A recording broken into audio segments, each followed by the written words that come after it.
श्रीराम.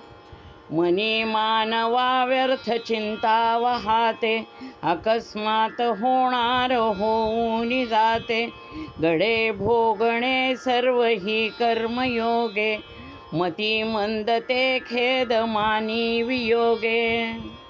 साधनेच्या मार्गानं अत्यंत यशस्वीपणे परमेश्वरापर्यंत पोचायचं असेल तर साधकानं आपल्या जीवनामध्ये ही काही संकट लक्षात घेऊन, इतिहासाचा अभ्यास करून, आपल्या पूर्वजांचे अनुभव पाहून आपल्या आयुष्याची पूर्वतयारी करायला हवी.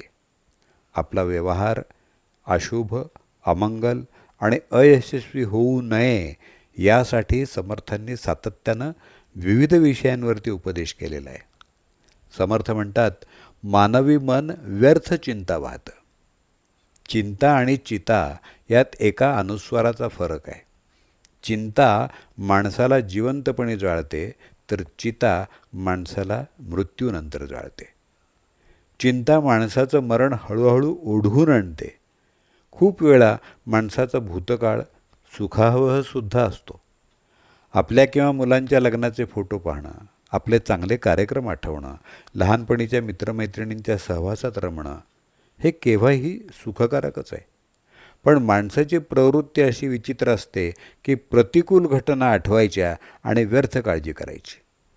भावी घटनांचं गांभीर्य लक्षात घेऊन त्याला तोंड देण्यासाठी तयारी करताना जी भावना मनात असते ती चिंता नव्हे.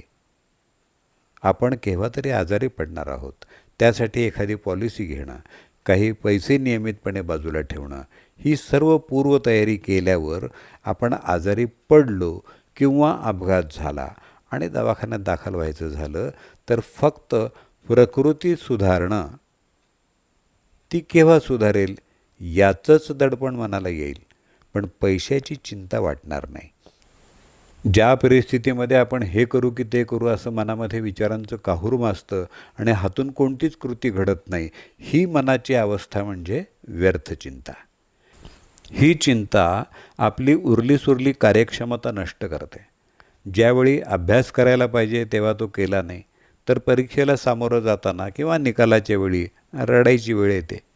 ज्यावेळी छान पावसाची शक्यता असते त्याच्या आधीच जमीन नांगरून ठेवली, त्याची मशागत केली, उत्तम बी पेरलं म्हणजे मग छान पीक येईल अशी श्रद्धा मनात ठेवता येते.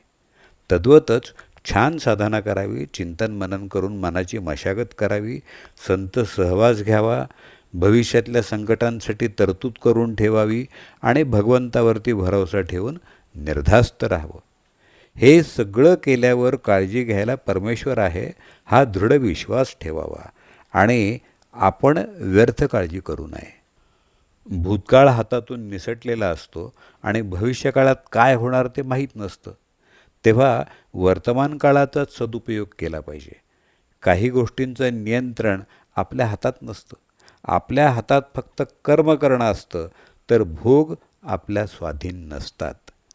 आपलं जीवन व्यतीत करत असताना प्रकाश, वीज, उष्णता या अचेतन शक्ती आपल्या देहावर परिणाम करतात, तर जीवनातली सुखदुःख ही आपल्या मनावर परिणाम करतात. तेव्हा अकस्मात जे होणार आहे ते घडून जातं. आपल्याला भोगावे लागणारे भोग हे आपल्या कर्मानुसार भोगावे लागतात. हे ज्यांना समजत नाही त्यांना समर्थ मतिमंद म्हणतात. कर्म करताना योग्य ती दक्षता न घेणं हे बुद्धिमत्तेच्या अभावाचं पहिलं लक्षण आणि मनाप्रमाणे घडलं नाही तर त्याचं दुःख करत बसणं हे बुद्धीच्या हीनतेचं दुसरं लक्षण. तेव्हा घडणारं आपल्या हातात नाही हे समजून ठेविले अनंते तैसेची राहावे, चित्ती असू द्यावे समाधान, हे उत्तम. पण जे घडायला हवं ते घडत नाही, या वियोगानं माणसं रागावतात, चिडतात, संतापतात.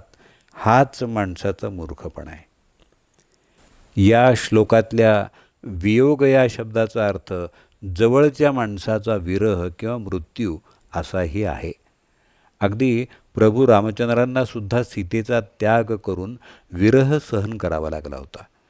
पण खरा बुद्धिमान मनुष्य ही ईश्वर इच्छा आहे असं समजून याचा स्वीकार करतो.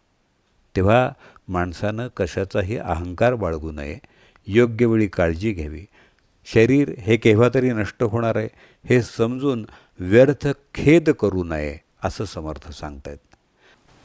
अध्यात्माबरोबर व्यावहारिक जीवनसुद्धा कसं यशस्वी करता येईल याची सुंदर कल्पना श्री समर्थ या श्लोकातून देत आहेत. जय जय रघुवीर समर्थ. मनी मानवा व्यर्थ चिंता वहाते, अकस्मात होणार होऊनी जाते. घडे भोगणे सर्व ही कर्मयोगे, मदी मंदते खेद मानी वियोगे. श्रीराम.